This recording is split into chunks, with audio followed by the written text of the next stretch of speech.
থাইল্যান্ডে যে ভূমিকম্পটা হলো এবং দেখলাম আমরা সবাই ভিডিওতে কিভাবে একটা বহুতল ভবন নিমিষে গুরু গুরু হয়ে গেল।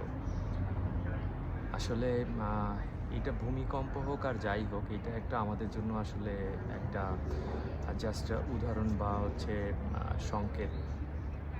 আমরা যারা নিজেদেরকে নিয়ে গর্ব করি বা কথায় কথায় মানে খুব এমন জিনিস দেখায় যে আমাদের কখনোই মৃত্যু হবে না, কখনোই ধ্বংস নাই, আমি সব, আসলে তাদের কিন্তু এইগুলো খুব সুন্দরভাবে নোটিস করা উচিত যে আসলে আমরা যে গর্ব করি আসলে আমাদের আশরাফুল মাখলুকাত আমরা ঠিক আছে, সর্বশ্রেষ্ঠ সৃষ্টি ঠিক আছে, কিন্তু আসলে আমাদের তো একটা ছোট্ট একটা জার্নি হচ্ছে পৃথিবী।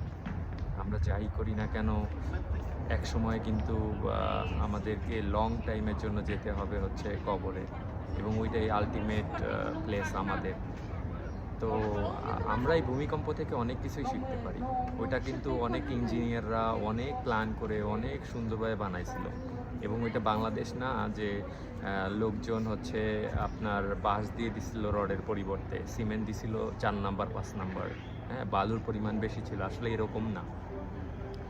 আল্লাহ এবং আমাদের সৃষ্টিকর্তা চাইলে যে কোনো কিছু নিমিষেই হচ্ছে গুড়িয়ে দিতে পারে।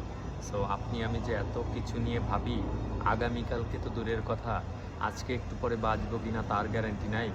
অথচ আমরা কিন্তু আগামী 2-3 বছরের প্ল্যান সাজাই, বহুত টাকা পয়সা কামাই।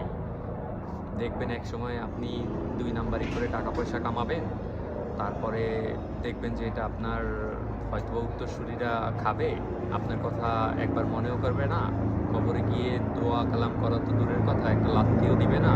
আলটিমেটলি আপনি কি করলেন? ঘুষের টাকা মানুষের কাছ থেকে নিয়ে টাকা মেরে খেয়ে এত বড় রাজপ্রাসাদ বানালেন, বাট হচ্ছে থাকতেছে অন্যরা, আর আপনি কবরে বসে বসে বাঁশ গুনতেছেন যে কয়টা হচ্ছে বাস গেল এবং কত গিরা গেল, আমাদের লোকাল ভাষায় বলে। আমাদের ভাই সচেতন হওয়া উচিত। এসব জিনিস দেখে আমাদের কিন্তু আসলে অনেক কিছুই শিক্ষা নেওয়ার আছে, অনেক কিছু।